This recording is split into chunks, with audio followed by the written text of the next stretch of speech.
Hello दोस्तों। Last video तक हमने पढ़ा कि किस प्रकार से ब्रिटिशर्स ने जो हमारे मेजर स्टेट्स थे जैसे कि मराठा, बंगाल और सिंध, अवध, मैसूर, इन सबको कैसे उन्होंने कॉन्क्वेस्ट की उनकी,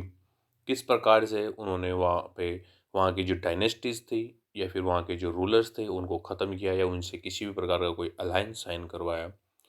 उन सब के बारे में हमने लास्ट वीडियो तक पढ़ा था। अब आज हम इस वीडियो में पढ़ेंगे कि क्या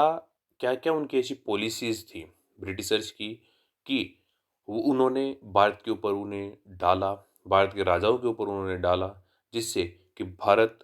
या फिर उनका जो ब्रिटिश इंडिया था उस समय का, उसे वो जो फॉरेन इन्वेजन्स हैं उनसे बचा सके, या फिर जो यहाँ के जो इंटरनल मैटर्स हैं उनमें भी वो अपनी सुरक्षा कर सके। वो किस प्रकार या फिर किन किन पॉलिसीज़ को उन्होंने इम्प्लीमेंट किया, उस समय कौन कौन गवर्नर जनरल्स थे, तो उन सब के बारे में आज हम इस वीडियो में पढ़ेंगे। अब नेक्स्ट अपन बात करते हैं कि वो कौन सी ऐसी पॉलिसीज़ थी जिनसे ब्रिटिशर्स इंडिया के ऊपर एडमिनिस्ट्रेशन चला पाए, और या फिर जो यहाँ के रूलर्स थे, यहाँ के जो अलग अलग किंगडम्स थे, उनसे किस प्रकार वो जो ब्रिटिशर्स थे उन्होंने उन रूलर्स के ऊपर किस प्रकार एडमिनिस्ट्रेटिव कंट्रोल कर पाया। इसमें हम बात करते हैं कि उनका एक 100 ईयर्स का एक बहुत लंबा पीरियड था 1757, जिसमें उन्होंने फर्स्ट वॉर जीती थी, बैटल ऑफ प्लासी।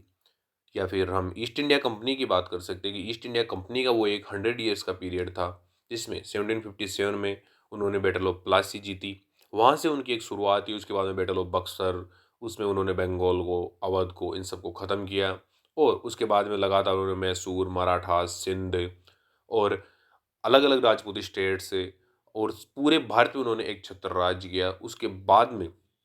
1857 तक ईस्ट इंडिया कंपनी भारत में अपना राज कर पाई और संपूर्ण भारत को उन्होंने अपने अंडर कंट्रोल में लिया। और उसके बाद में जब 1857 में हम सब जानते हैं कि उस समय हमारा जो नेशनल इंडिपेंडेंस के लिए एक जो फ्रीडम स्ट्रगल हुआ था, या फिर जिसे फर्स्ट वॉर ऑफ और फ्रीडम स्ट्रगल मान सकते हैं, उसके बाद से जो ईस्ट इंडिया कंपनी थी उसका जो रूल था उसे केवल ट्रेड के लिए रख दिया गया, और बाकी जो एडमिनिस्ट्रेटिव जो कंट्रोल था वो चला गया सीधा क्राउन के अंडर में जो ब्रिटेन में रहा करता था। उसके बारे में हम बात करते हैं कि उस 100 ईयर्स के टाइम पीरियड में उन्होंने किस प्रकार से अपने जो स्ट्रेटजीज थी उन्होंने उनको चेंज किया। उनके द्वारा जो ब्रिटिशर्स थे उन्होंने हमारे इंडिया के रूलर्स को किस प्रकार से उन्होंने कंट्रोल किया, तो उसके बारे में हम बात करूँ कि दो प्रकार की पॉलिसीज थी कि वो भारत में अनेक्सेशन किया करते थे। अनेक्सेशन का मतलब कि वो उसका संपूर्ण कंट्रोल, संपूर्ण एडमिनिस्ट्रेटिव, इकोनॉमिकल संपूर्ण कंट्रोल उस जगह का वो ब्रिटिशर्स या फिर ईस्ट इंडिया कंपनी अपने कंट्रोल में ले लेती थी। जिसमें कि उनका फर्स्ट था कि या तो वहाँ पे जीतो या किसी प्रकार से उनके कॉन्क्वेस्ट करो और वॉर करो और वहाँ की उस एरिया को जीत लो, वहाँ के रूलर को ख़त्म कर दो, वहाँ की डायनेस्टी को ख़त्म कर दो। ये उनका फर्स्ट पॉलिसी हुआ करती थी। या फिर वो कुछ एरियाज में वहाँ के जो उनको डरा के या उनको किसी भी प्रकार का किसी दूसरे स्टेट का डर दिखा के उनसे किसी प्रकार की पॉलिसी साइन करवा लेते थे, जिससे कि उनके ट्रूप्स उनके इलाके में रह सके और वहाँ का जो एडमिनिस्ट्रेटिव प्रोसेस है वहाँ वो उनके कंट्रोल में आ जाए। या फिर जो भी वो एडमिनिस्ट्रेटिव वर्क करते थे इंडियन रूलर्स, उनके जो वो अपना एक ब्रिटिश रेजिडेंट वहाँ पे बिठा देते थे, उसके माध्यम से वो उनके पास पहुँच जाती थी। उनके पास सारी स्पाई जो न्यूज़ेज होती थी कि किस प्रकार के वो प्रोसेस करते हैं, क्या क्या वो एडमिनिस्ट्रेटिव चेंजेस करने वाले हैं, उन सब के। तो सेकंड पॉलिसी उनकी ये चलती थी कि policy of annexation by diplomacy and administrative process. इसके माध्यम से वो हमारे संपूर्ण भारत के ऊपर वो इन दोनों पॉलिसीज के माध्यम से कंट्रोल पर कर पाए। जिसमें उनकी सबसे फर्स्ट पॉलिसी के बारे में अगर हम बात करते हैं तो वो थी पॉलिसी ऑफ रिंग फेंस की, या फिर एक प्रकार से बफर जोन बनाने की एक पॉलिसी, जिसमें कि एक एरिया हो, एक स्टेट हो, उसके चारों तरफ दूसरे अदर स्टेट्स हैं उन्हें अपने कंट्रोल में ले लो, या फिर उनसे किसी प्रकार की एक अलायंस साइन करवा लो, जिससे कि जो सभी वो उसके साइड के एरियाज हैं वो उनके कंट्रोल में आ जाएं और उसके माध्यम से वो जो उनका मेन स्टेट है उसकी प्रोटेक्शन कर पाएँ। जैसे कि हम बात कर सकते हैं बंगाल के बारे में। बंगाल के लिए उन्होंने अवध को एज ए बफर स्टेट के रूप में यूज किया, ताकि अगर कोई भी उस समय का कोई फॉरेन इन्वेजन हो, लाइक जैसे उस समय अफ़गान्स आ रहे थे भारत में, उस समय मराठास भी काफ़ी पावरफुल थे और उनका ईस्टवर्ड एक्सपेंशन हो रहा था। तो इस कारण वो मराठास और जो अफ़गान्स थे उनसे बचाने के लिए अपने बंगाल को, अपने स्टेट को, या फिर उनका ट्रेड वहाँ से बचा रहे, उसके लिए उन्होंने अवध को as a buffer state use किया, ताकि वो जो भी बाहर से कोई अगर इन्वेजन करने आता है तो उसे अवध में ही रोक सके और वो उसके बंगाल के ऊपर वो ज़्यादा परेशानी ना क्रिएट कर सके। इस पॉलिसी के बारे में अगर हम बात करते हैं तो ये पॉलिसी सबसे पहले वॉरेन हेस्टिंग्स के द्वारा यूज की गई थी, या फिर हम इसके बारे में ये भी बात कर सकते हैं कि ये पॉलिसी वॉरेन हेस्टिंग्स से पहले भी और जो गवर्नर जनरल्स आए थे उन्होंने भी इस पॉलिसी को यूज किया और उन्होंने इसमें हम बात कर चुके हैं। और इस पॉलिसी में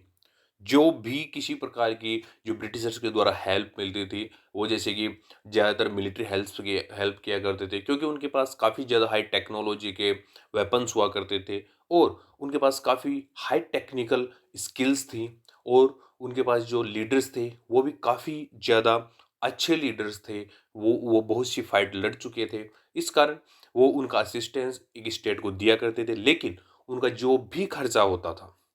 जो भी उनका खर्चा होता था, जो उनकी स्टेट में जो मिलिट्री उनकी रहेगी, उनका खर्चा होता था, या फिर वो किसी प्रकार का जो वॉर फाइट करेंगे, उसका खर्चा होता था, तो वो सभी स्टेट के खर्चे के ऊपर होता था, क्योंकि उन्हीं किंग्स को कंपनी को खर्चा देना पड़ता था ताकि वो अपनी सुरक्षा कर सके। और उनकी ये भी शर्तें होती थी कि आपको जो अपने ट्रूप्स हैं उनकी संख्या कम करनी पड़ेगी और जो कंपनी के ट्रूप्स हैं वही आपकी सुरक्षा करेंगे। इस कारण ये आगे धीरे-धीरे इन्होंने ये प्रोसेस चलाया। उसके बाद में हम बात करते हैं कि सब्सिडियरी अलायंस, जो भी एक प्रकार से रिंग फेंस की जो जो नीति थी, उसका जो बफर ज़ोन वाला जो एरिया था, उसमें चलने वाली एक ऐसी अलायंस थी, जिसकी शुरुआत लॉर्ड वेलेज़ली ने की, जो कि 1798 टू 1805 में भारत में रहे। उन्होंने इसमें कहा कि जो भी इसको एक्सेप्ट करता है, उसके लिए परमानेंटली ब्रिटिश फ़ोर्स उनके टेरिटरी में स्टेशन रहेगी, वहीं पे रहेगी और उनको उन्हीं के खर्चा उठाना पड़ेगा, उस मिलिट्री का खर्चा उसी स्टेट को उठाना पड़ेगा जिस स्टेट में वो है। साथ में उनको अगर किसी प्रकार की कोई ज़रूरत हो तो जो ईस्ट इंडिया कंपनी है वो उन्हें सब्सिडी भी दे सकती है। उसके बाद में उन्होंने कहा कि जो भी ये सब्सिडी अलायंस साइन करने वाले रूलर्स हैं उनके कोर्ट में एक ब्रिटिश रेजिडेंट भी रहेगा, ताकि वो किसी भी प्रकार से जो स्टेट्स हैं उनके ऊपर नज़र रख सके। उसके बाद में उन्होंने कहा कि अगर जो सब्सिडी अलायंस साइन करने वाला स्टेट है, वो स्टेट किसी भी यूरोपियन को अपने जो एरिया है उसमें जॉब नहीं दे सकता है, किसी भी यूरोपियन को वो एम्प्लॉय के रूप में नहीं रख सकता है। वो भी अगर वो कंपनी अगर परमिशन देती है तो रख सकता है, लेकिन अगर बिना कंपनी की कंसल्टेशन के वो किसी भी यूरोपियन को अपने एरियाज में नहीं रख सकता और ना ही वो किसी के साथ वॉर फाइट कर सकता है, ना ही वो किसी अदर इंडियन रूलर्स या फिर फॉरेन रूलर्स के साथ में किसी भी प्रकार का कोई नेगोशिएशन नहीं कर सकता है। उसके बदले में जो स्टेट्स थे उन्हें भी बहुत प्रकार की जो सुविधाएं थी वो भी मिलेंगी, जिसमें कि रिटर्न में जो भी अगर उनके एनिमीज होंगे, जो स्टेट का एनिमी है वही ईस्ट इंडिया कंपनी का भी एनिमी होगा और उसके लिए उन्हें बचाने के लिए जो ईस्ट इंडिया कंपनी के ट्रूप्स हैं वहाँ पे वो ही मौजूद रहेंगे और जो उनके सेनापति हैं वो भी ईस्ट इंडिया कंपनी के द्वारा ही उनको सुरक्षा करने जाएंगे। और उसके साथ में उनसे वादा किया गया कि हम किसी भी प्रकार के इंटरनल अफेयर्स में या जो भी स्टेट है उसके इंटरनल अफेयर्स में किसी भी प्रकार का कोई इंटरफेरेंस नहीं करेंगे, हमें सिर्फ आपकी बॉर्डर्स को प्रोटेक्ट करना है। जिसका इसका मेन ऑब्जेक्टिव की बात करते हैं, इसके क्या क्या ऑब्जेक्टिव थे, तो उसमें ऑब्जेक्टिव इसका मेन अगर ऑब्जेक्टिव माना जाए जो फ्रेंच थे वो उस समय नेपोलियन के अंडर में भारत में आना चाह रहे थे, या फिर फ्रेंच और रशियन का एक अलायंस बन चुका था जो कि भारत में आना चाह रहे थे और उसकी वजह से नेपोलियन को स्टॉप करने के लिए या फिर नेपोलियन से उनके अपने एरियाज को बचाने के लिए उन्होंने इस प्रकार के जो सब्सिडी अलायंस थे वो साइन करवाए, ताकि हर जगह किसी भी एक बॉर्डरिंग स्टेट, किसी भी एक कोस्टल स्टेट में जो कंपनी है उसके ही ट्रूप्स मौजूद रहें। इस कारण उन्होंने ये सब्सिडरी अलायंस साइन करवाए। इसके बारे में अगर हम बात करते हैं इसके एवोल्यूशन एंड परफेक्शन की, तो सबसे पहले अगर एक हम देखा जाए जो फ्रेंच गवर्नर थे ड्यूप्लेक्स, जो कि जिनके बारे में हम पढ़ चुके हैं कि वो फर्स्ट एंग्लो फ्रेंच वॉर में भी शामिल थे या फिर फर्स्ट कार्नेटिक वॉर में वो शामिल थे, तो उसके बारे में हम पढ़ चुके हैं कि इसकी शुरुआत जो कि यूरोपियन ट्रूप्स को इंडियन रूलर्स की हेल्प के लिए भेजने की शुरुआत सबसे पहले ड्यूप्लिक्स ने की थी, तथा इसकी जो इस सब्सिडरी अलायंस की शुरुआत हुई वो सबसे पहले अवध के साथ हुई थी, क्योंकि बैटल ऑफ बक्सर के बाद में जो वहाँ के किंग थे, जो वहाँ के जो रूलर थे, या फिर एक प्रकार से हम उनको एक अंडर में मुगल्स के अंडर एक सेनापति या फिर एक एक अधिकारी के रूप में हम मान सकते हैं, वो थे। उनके उनसे अवध के लिए साइन करवाई गई थी सबसे पहले ये ट्रीटी, कि उसमें जो अवध है उसके ऊपर अब उसको as a buffer state use किया जाएगा। तो सबसे पहला स्टेट अवध था, और इस जो अलायंस थी उसको सबसे पहले यूज करने वाला स्टेट था या फिर यूज करने वाला जनरल था वो थे ड्यूप्लिक्स। कंपनी इस माध्यम से अपने जो फ्रंटियर्स थे उन्हें प्रोटेक्ट करना चाहती थी, और इसकी जो फर्स्ट ट्रीटी हुई थी वो 1765 में हुई, और 1787 में उन्होंने कहा कि जो भी ये सब्सिडरी स्टेट्स हैं वो किसी प्रकार के फॉरेन रिलेशंस नहीं रख सकते हैं। उसके बाद में हम बात करते हैं कि जो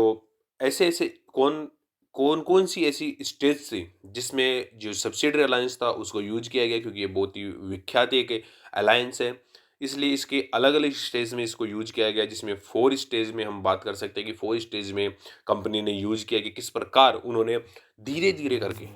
सभी भारतीय स्टेट्स को अपने कंट्रोल में ले लिया। तो हम इसकी बात करते हैं फर्स्ट स्टेज की। तो फर्स्ट स्टेज में कंपनी ने ऑफर किया कि आप सिर्फ एक्सपेंसेस दीजिए, हमारे ब्रिटिश ट्रूप्स आपकी जो फाइट्स हैं वो हमारे ब्रिटिश ट्रूप्स लड़ेंगे, क्योंकि उनके पास कैपेबिलिटीज़ हैं, उनके पास स्ट्रेटजीज़ हैं, उनके पास अच्छी टेक्नोलॉजिकल वेपन्स हैं। तो इस प्रकार इंडियन स्टेट्स उनकी बातों में आए, और उन्हें भी लगा कि हम इनसे कम्पीट नहीं कर सकते हैं, इसलिए हम इनके साथ एक साझा कर सकते हैं।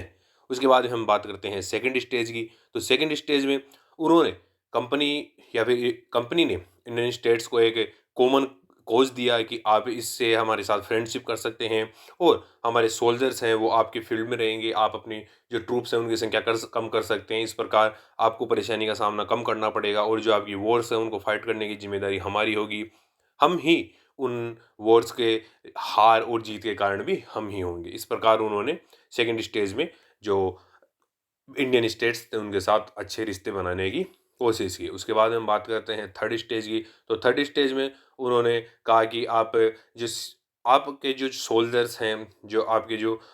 जो कोई भी अगर आपका कोई वेपन्स है तो वो आप हमसे खरीदे, आपके सोल्जर्स हैं हम उनको ट्रेन हम करेंगे, जिससे कि आपके जो साथ के स्टेट्स हैं वो भी आपकी तरह हमारे को समझने लगेंगे, और वो भी हमारे साथ रिश्ता अच्छा बनाने की कोशिश करेंगे। तो हम उसके बाद में बात करते हैं फोर्थ स्टेज की। तो फोर्थ स्टेज में उन्होंने धीरे धीरे करके जब अब सभी उन्होंने अपने ट्रूप्स को कम कर दिया, और जो ब्रिटिश ट्रूप्स की संख्या उनके एरियाज में ज़्यादा बढ़ने लगी, वो उनके टेरिटरीज ब्रिटिश ट्रूप्स के माध्यम से वॉर्स जीतने लगी, और वहाँ के जो इंटरनल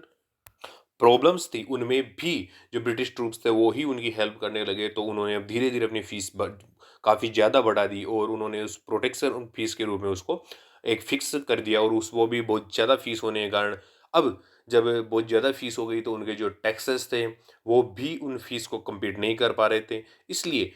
जब टाइम पे वो उनको मनी नहीं दे पाते थे, उनके जो फीस थी वो नहीं दे पाते थे जब कंपनी को इंडियन स्टेट्स, तब वो उनको अपने टेरिटरीज के कुछ पार्ट उन्हें देने होते थे, ताकि वो वहाँ से रेवेन्यू कलेक्ट कर सके और वहाँ पे किसी प्रकार का कोई बिजनेस कर सके, और अपना जो बकाया राशि है वो प्राप्त कर सके। इस प्रकार अब धीरे धीरे उन्होंने अपने जो इंडियन स्टेट्स थे उनके जो इंटरनल अफेयर्स थे, जिनके बारे में उनकी अलायंस में साइन हुआ था कि इंडियन स्टेट्स के जो इंटरनल अफेयर्स हैं उनके बारे में वो किसी प्रकार का कोई इंटरफेयर नहीं करेंगे। लेकिन अब वो धीरे धीरे जब उनकी टेरिटरीज उनको मिलने लगी, और जब वो उनको पैसे टाइम पर नहीं लौटा सकते थे, उनको मनी नहीं लौटा सकते थे, इस कारण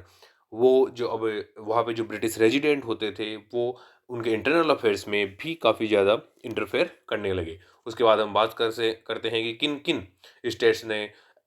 ये सब्सिडरी अलायंस साइन की। जिसके बारे में फर्स्ट बात करते हैं तो निज़ाम ऑफ हैदराबाद ने, जिन्होंने सितंबर 1798 में और 1800 में दोबारा से ये ट्रीटी साइन की। उसके बाद हम बात करते हैं रूलर ऑफ मैसूर, जिन्होंने 1799 में, हम पहले भी इसके बारे में बात कर चुके हैं कि जब जब fourth Anglo Mysore war fight की गई तब टीपू टीपू की वहाँ पे हत्या हो गई, टीपू की डेथ हो गई। उसके बाद में वहाँ पे वडिया डायनेस्टी के जो पुराने रूलर्स थे उनको फिर से वहाँ पे मैसूर की जो डायनेस्टी मैसूर के ऊपर जब एस्टेब्लिश किया गया तो उनके साथ ये सब्सिडियरी अलायंस साइन करवाई गई, ताकि वो वहाँ पे अपने ट्रूप्स रख सके और वो किसी प्रकार का कोई गलत कदम ना उठा सके। इसलिए 1799 में रूलर ऑफ मैसूर ने, उसके बाद में रूलर ऑफ तंजौर ने अक्टूबर 1799 में, और अवध ने भी नवंबर 1801 में ये सब्सिडी अलायंस साइन किया। उससे पहले वो रिंग फेंस के अंडर आते थे, जो कि उन्होंने पहले 1764 में साइन कर चुके थे। उसके बाद में पेशवाज ने उनकी डिफीट हुई, जब मैं एंग्लो मराठा वॉर में जब उनकी डिफीट हुई तो उन्होंने दिसंबर 1801 में ये साइन की। उसके बाद में भोंसले ने दिसंबर 1803 में ये साइन की और सिंधिया ने भी फरवरी 1804 में ये साइन की। और हम बात करते हैं जो राजस्थान के राजपूत स्टेट्स है, उन्होंने लगभग सभी ने 1818 में 1818 1819 में सभी ने राजपूत स्टेट्स ने जो सब्सिडियरी अलायंस थी वो अंग्रेजों के साथ साइन कर ली थी। उसके बाद में होलकर्स ने भी 1818 में से ये ट्रीटी साइन की। उसके बाद में हम बात करते हैं थर्ड, एक ऐसी पॉलिसी जिसके बारे में हमें बात करें और उसको किस प्रकार से इम्प्लीमेंट किया गया, और वो ही पॉलिसी या फिर सभी पॉलिसीज एक प्रकार से घातक साबित हुई ईस्ट इंडिया कंपनी के लिए, जिसमें उन्होंने रिवोल्ट करवाया 1857 का। और जिसमें मैन अगर हम तत्कालीन अगर 1857 का कारण माने तो यही जो जो अब ये पॉलिसी है डॉक्ट्राइन ऑफ लैप्स, जो यही पॉलिसी मैन एक रीजन मानी जा सकती है। जिसके बारे में बात करते हैं कि ये डॉक्ट्राइन ऑफ लैप्स तत्कालीन, जिन्हें एक प्रकार से गवर्नर जनरल ऑफ इंडिया भी कहा जाता है, क्योंकि जब 1833 का जो रेगुलेटिंग एक्ट आया उसके समय से जो गवर्नर जनरल ऑफ बंगाल था वो अब गवर्नर जनरल ऑफ इंडिया कहलाया जाने लगा। इस प्रकार जो लॉर्ड डलहौजी थे वो हम उस समय गवर्नर जनरल ऑफ इंडिया थे, जो 1848 टू 1856 तक भारत में रहे। उन्होंने डॉक्ट्राइन ऑफ लैप्स लेके आए, जिसके अंदर उन्होंने बात कही कि कोई भी अडोप्टेड सन, जिसे गोद लिया हुआ सन, अपने पिता की जो भी ये पब्लिक प्रॉपर्टी है उसे इनहेरिट नहीं कर सकता है, उसे अपने अंडर में नहीं ले सकता है। हाँ, ये ले सकता है अगर अपने पिता की प्राइवेट प्रॉपर्टी है, लाइक कोई ज़मीन उनकी खरीदी हुई है वो प्रॉपर्टी ले सकता है, लेकिन जो भी पब्लिक अफेयर्स है वो अपने कंट्रोल में नहीं ले सकता है। मतलब कि अगर किसी के कोई रूलर है, उसके अगर कोई सन नहीं है, अगर उसने किसी सन को अडोप्ट किया है तो वो उसके बाद में वहाँ का किंग नहीं बन सकता है। ये इसका मतलब अगर इन शॉर्ट अगर हम बात करें तो इसका ये मेन मकसद था। और इसके बारे में हम बात करते हैं कि यही एक अकेला नहीं था जिसने इस पॉलिसी को लेके आया, और इस प्रकार इसने बहुत से स्टेट्स थे जिनको एक प्रकार से ख़त्म कर दिया, वहाँ की जो डायनेस्टी थी उनको ख़त्म कर दिया। और ये जो इनका पीरियड था 8 साल का, इस 8 साल के पीरियड में इसने बहुत से स्टेट्स को ख़त्म किया ताकि वो फिर से वहाँ पे अपना जो इस्टेब्लिशमेंट था वो अपना सके। क्योंकि हम बात कर रहे थे कि जब 1813 का अगर रेगुलेटिंग एक्ट की बात करते हैं तब तक जो भी ईस्ट इंडिया कंपनी के ट्रेड राइट्स थे वो सभी ख़त्म कर चुके थे। उसमें कि केवल और केवल जो चाइना के साथ उनका ट्रेड चल रहा था और जो चाय का ट्रेड था, उसके अलावा सभी जो भी उनके राइट्स थे वो ख़त्म कर चुके थे। और उसके बाद में 1833 में जो चाय और जो चाइना के साथ ट्रेड की मोनोपोली थी वो भी 1833 के एक्ट के बाद में ख़त्म हो चुकी थी। जिसके बाद सिर्फ अब ईस्ट इंडिया कंपनी के पास एक ही चीज़ बची थी कि वो अपने मार्केट को बढ़ा सके, ताकि जितना बड़ा एरिया उनके कंट्रोल में होगा उतना ही बड़ा उनका ट्रेड होगा। इस प्रकार उन्होंने जो सभी स्टेट्स थे उनको अनेक्स करना स्टार्ट किया और उनको अनेक्स के नई नई नीतियाँ अपनाई कि अब कोई भी अडोप्टेड सन नया किंग नहीं बन सकता, ये नीतियाँ अपनाई। अब इनमें बात करते हैं कि ऐसे कौन कौन से स्टेट्स थे जिनको इन्होंने अनेक्स किया, जो कि डॉक्ट्राइन ऑफ लैप्स के अंडर में इन्होंने अनेक्स किया। जिसमें हम 7 स्टेट्स की बात करते हैं, जिनमें सतारा था जिसको 1848 में किया, झांसी और नागपुर को 1854 में किया, जैतपुर जो कि बुंदेलखंड के इलाके में उसे किया, संबलपुर को जो कि उड़ीसा के इलाके में उसे किया, बघेल जो कि मध्य प्रदेश के इलाके में उसे किया। उसके बाद में हम बात करते हैं अवध, जिसको डॉक्ट्राइन ऑफ लैप्स के अंडर ना होकर 1856 में उसने मिस गवर्नेंस के लिए कि वहाँ का रूल जो है कि वो ब्रिटिश के लिए ठीक नहीं है या फिर वहाँ का रूल जो पब्लिक के लिए है वो ठीक नहीं है, ये बता के वहाँ की जो डायनेस्टी थी उसे ख़त्म किया और उसको भी अनेक्स किया। उसके बाद में हम बात करते हैं कि इस प्रकार यही सब कारणों के कारण इन्हीं कारणों से की वजह से जो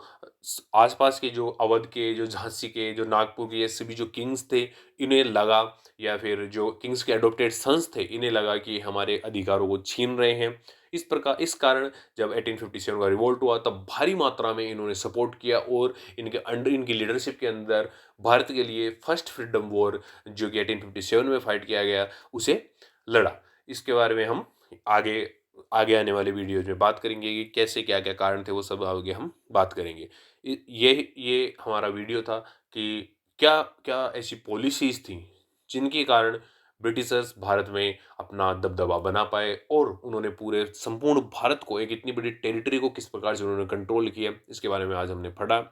हम नेक्स्ट वीडियो में पढ़ेंगे कि जो भारत के जो नेबरिंग कंट्रीज थे, लाइक जैसे अफगानिस्तान, बर्मा और भूटान, नेपाल, चाइना, इनके साथ क्या क्या ब्रिटिशर्स की पॉलिसीज थी और किस प्रकार से उन्होंने इनको आगे एक्सपांसन, क्योंकि जब नेपालीज, बर्मीज और जो भूटानीज ये सभी आगे एक्सपांसन करना चाहते थे भारतीय, तब इन्होंने कैसे इनको स्टॉप किया, किस प्रकार से उन्होंने अलग अलग जो वॉर्स थी वो फाइट की, उसके बारे में अगली वीडियो में हम पढ़ेंगे। Thank you.